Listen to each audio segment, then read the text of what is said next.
Hej I to. Hvad så? Har I haft en god dag i dag? Ja?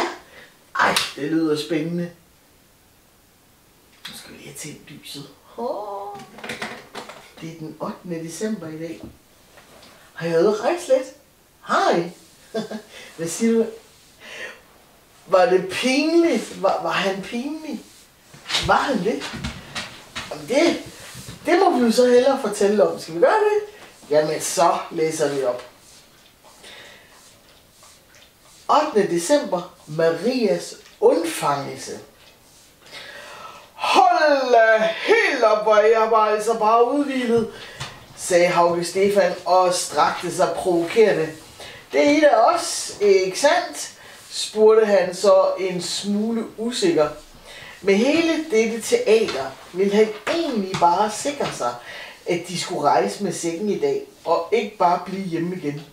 Det havde han altså nemlig ikke lyst til.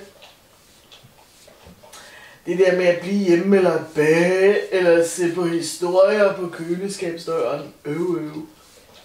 Du behøver ikke at være bange. I dag bliver vi ikke hjemme, beroligede Hanna ham.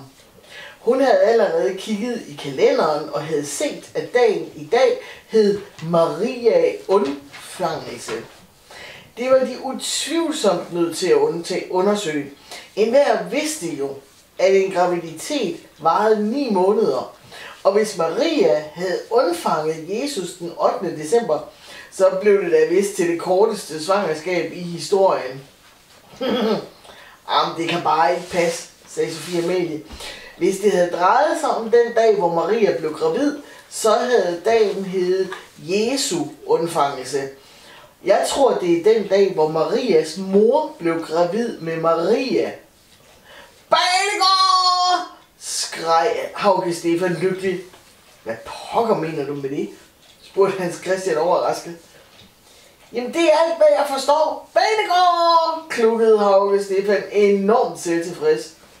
De andre børn rystede på hovederne. Den lille tosk. Altså, Hauke Stefan, det betyder bare, at dagen i dag, hvor Maria blev undfanget, er en erindringsdag. I dag blev Marias mor gravid, og 9 måneder senere fødte hun Maria, forklarede Sofie Amalie. Hun havde næsten en endeløs tålmodighed med den unge nisse. Hun syntes, han var bare så sød og sjov. Og sød og sjov var der alt for lidt af i den her verden. Hauke Stefan løb jublende rundt i værelset med sækken under armene. De 3 større børn sad rundt om Hannas bord og overvejede, hvor det ville være fornuftigt at rejse hen. Ej, altså hvor er det svært i dag, sagde Hans Christian, der næsten havde fået sved på panden af at tænke over sagen. Allerhelst ville han droppe den historie med Maria. Det virkede alt for svært og i øvrigt fuldkommen uvigtigt. Den her dag om Maria, den virker altså ikke bare uvigtig, men fuldkommen uvigtig, sagde han. Nej og atter nej, modsagde han af ham bestemt. Der er ikke noget tema her i december, der er uvigtigt. Vi er også nødt til at undersøge de ting, der er vigtige for katolikkerne. Ellers løser vi kun opgaven halvt. Jeg ved, at det er svært. Men ved hvad? Hvorfor lader vi ikke bare sækken bestemme? Hauke Stefan løb leende forbi Hans Christian. Hans Christian rakte en arm ud, greb ham i kraven. Her folkens, her er vores transportmiddel, lå han og kildede med den frie hånd Hauke Stefan. Så trak han sækken ud af Hauke Stefans arme. Jeg er den uplettede undfangelse, sagde kvinden til den anden kvinde, der sad på knæ foran hende med bøjet hoved. Så forsvandt hun i den blå luft og efterlod den knælende kvinde, der ophidset og dybt rørt blev siddende, mens hun hulkede og græd. Det må være den hellige Bernadette Soubirous, hviskede Hanna ophidset. Super, så er vi i Lourdes i Frankrig. Hvad er Lourdes? Hviskede Hans Christian tilbage til Hanna, som kun overvejede kort, inden hun svarede. Lourdes er en helligdom i Frankrig. Vandet har angiveligt helbredende kræfter. Alle mulige sygdomme og handicap bliver afhjulpet, når en syg drikker vandet. Her viste Jomfru Maria sig for Bernadette Soubirous i år 1858. Det må være det, vi lige har set. Det må det være. Børnene kiggede igen hen mod den hellige Bernadette. Og så holdt de op med at trække vejret. Ved siden af den knælende Bernadette stod Hauge Stefan. Han havde lagt hånden på hende og rakte hende med sin fri hånd sit rene lommetørklæde. Altså, hvis det ikke lige havde været så sindsoprivende farligt, hvad han gjorde, så ville det jo se komisk ud. For i mellemtiden lå den hellige Bernadette på jorden, og det var alligevel lige alt det, at Hauge Stefan kunne lægge sin hånd på hendes skulder for at trøste hende. Gad vide, om hun overhovedet mærkede, at han forsøgte at trøste hende. Jo, det så sådan ud. Hun drejede hovedet og tog så ganske forsigtigt imod Hauge Stefans for hendes lille bitte lommetørklæde. Hun tørrede sine øjne deri, og sådan blev det helt igennem vådt. Hvad rækker pus næsen, bad Hans Christian stille for sig selv, men det gjorde hun heller ikke. Hun tog forsigtigt den lille Hauge Stefan op i hånden og løftede ham op, så de kunne se hinanden ind i øjnene. Tak, lille ven. Det var meget, meget pænt af dig, sagde hun til ham, og strøg ham forsigtigt med den ene finger over kinden. Hauge Stefan blev helt generet over al den ros. Han blev ildrød i ansigtet og borede forlegent med en tosspids i hendes håndflade. Hænderne havde han knyttet hårdt bag ryggen. Den hellige Bernadette smilede sødt og spurgte ham, om hun ikke kunne gøre noget for ham. Mente Hauge Stefan usædvanligt stille. Kan du ikke forklare mig, hvorfor Maria sagde, at hun er den uplettede undfangelse? Jo, du ved sikkert, begyndte den hellige Bernadette at forklare, at Maria var jomfru, da hun fødte Jesus, Guds søn. Hauge Stefan fik ikke en lyd mere over læberne. Det var som om hans hals var snøret sammen i nærheden af den her kvinde. Hun var så usandsynlig flink og overmenneskelig klog og forstående. Sådan som Maria som jomfru havde undfanget Jesus, således blev også Marias mor, som hed Anna, gravid, selvom hun var jomfru. Maria var altså uplettet, fordi hendes mor var jomfru, da Maria selv blev født. Den hellige Bernadette smilede til Hauge Stefan og satte ham forsigtigt ned på jorden igen. Der stod han, en smule ubeslutsomt, og vidste ikke helt, hvad han skulle gøre. Tak, sagde han så enkelt, vendte sig om og løb så hurtigt, hans små ben kunne bære ham tilbage til sine venner. Bernadette Soubirous kiggede kort efter ham. Så vendte hun sig om og forlod dette hellige sted, hensunket i tanker om Jomfru Maria. Er du blevet vanvittig? Skreg han af fortvivlet. Hun kunne have gjort dig ikke muligt. Men det gjorde hun altså ikke, var alt, hvad Hauge Stefan kunne frembringe til sit eget forsvar. Han lod simpelthen sin søster komme i omdrejninger, uden at protestere. Hun havde virkelig været bange for, at der skulle ske ham noget. Nu forsøgte hun at afreagere sin angst ved at skrige og råbe ind i hovedet på ham. Men langsomt og sikkert mistede hun pusten, da hun bemærkede, at Hauge Stefan for første gang overhovedet ikke var imponeret, og ikke interesserede sig det mindste for hendes raseri. Hun var da flink, ikke? Spurgte han fornøjet Hans Christian og Sofia Amalie. De to menneskebørn nikkede overrasket, men sagde for en gang skyld ingenting, kiggede blot på Hanna, som langsomt opgav at være sur. Så nu vil jeg lige undersøge, hvad det betyder, det der med at være jomfru, fortsatte Hauge Stefan.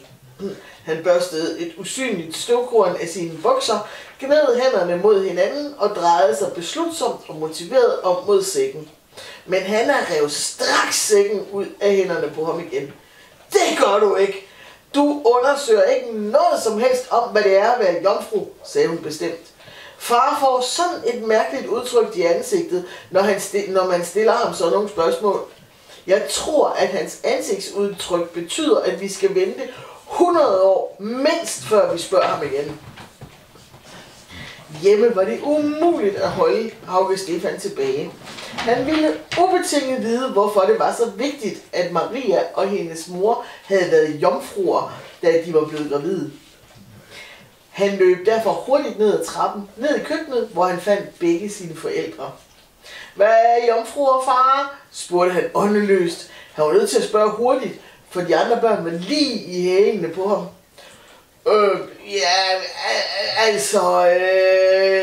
Stammede Hugo, helt hvid i ansigtet. Ja, jeg tror altså, at det er på tide, at I fire render over til Hans Christians og Sofie Amalies forældre. Altså, Hugo, sagde Hertha irriteret, kan du ikke endelig give drengen et ordentligt svar? Jamen det kan jeg da, min dreng. Du kan spørge mig igen om 100 år. Hvad sagde jeg? Mente Hanna overlegen. Og så løb børnene alle sammen over til Sofie Amalie og Hans Christian. Mor og far sad bag en kæmpe stak julekort. Hvert år skrev de kort til alle familiemedlemmerne og alle vennerne. Det blev hvert år til mindst 100 julekort, som alle blev skrevet i hånden. Det var et enormt arbejde, men som mor og far mente var vigtigt. De skrev en smule om alt, hvad der var sket i løbet af året. For eksempel, kære tante Sonja og onkel Erik, så er der gået et år igen. Det går hurtigt, når man har børn. Det var dejligt at se jer i maj her hos os. Børnene fik ikke nok af at lege med jeres hund Tobias. De taler stadig meget om ham. Hans Christian skiftede sin sidste tand ud i sommer. Derfor var det også sidste gang, at tandfeen besøgte ham og lagde 15 kroner under hans hovedpude.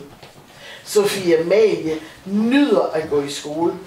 Hendes yndlingsfag er dansk, men hun kan overhovedet ikke lide formning. Det er for småbørn, skælder hun altid ud. Vi var i Italien på sommerferie i år. Til næste år vil vi en tur til Sverige og 2 uger til Nordtyskland. Julen fejrer vi alene, vi 4 herhjemme. Det glæder vi os meget til. Det er første gang i lang tid, at vi er alene sammen. Nu ønsker vi jer en glædelig jul og godt nytår. Kærlige julehilsner fra Sofie Amalie, Hans Christian, mor og far. Jeg siger jer børn, når jeg har skrevet sådan noget 100 gange, så er jeg færdig med verden, sagde far træt. Han var udmattet efter at have skrevet 8 kort, mens mors stabel var væsentligt højere. Hanna kiggede nysgerrigt på et kort fra sidste år, som lå på bordet. Hun lagde mærke til, at der var et julefrimærke ved siden af de normale frimærke. Ja, de er flotte julemærkerne. Ikke, Hanna? Sagde mor til hende. Ja, det er de. Dem har jeg aldrig set før, sagde Hanna. I nisseverden brugte man ikke frimærker overhovedet. Derfor havde hun ikke en chance for at kende julemærkerne. Men hun var fascineret af frimærkerne og fuldstændig væk i julemærkerne. Julemærket blev opfundet i Danmark i 1904. Sofie Amalie, kan du ikke vise Hanna og Hauge Stefan vores samling? Mens Sofie Amalie hentede familiens julemærkesamling, fortalte mor videre. Julemærket blev opfundet af en postansat, der hed Ejner Holbøl. Men det rigtig gode ved disse mærker er ikke motiverne. Alt, som postvæsenet tjener ved salget, går til bestemte huse. Det hedder julemærkehjem og er beregnet til kurophold til overvægtige børn blandt andet. Her kan de bo nogle uger og lære at ernære sig sundt og dyrke sport. Det synes jeg er en vidunderlig idé. Sofie Amalie kom tilbage med albummet i hænderne. Hans Christian havde i mellemtiden hentet en skål med småkager og en kande med saftevand. Børnene satte sig på sofaen og kiggede interesseret på julemærkerne. De var smukke. Men far måtte skrive videre på sine kort. Julekort skriver jo ikke sig selv, mente mor. Det var så i dag. Og nu er det blevet tid til, at I to kommer i seng og sover og får samlet kræfter til i morgen, hvor I sikkert igen skal hente en hel masse julestemning til julemandens sæk. Godnat I to, og sov godt. Kommer du med, Hagrid?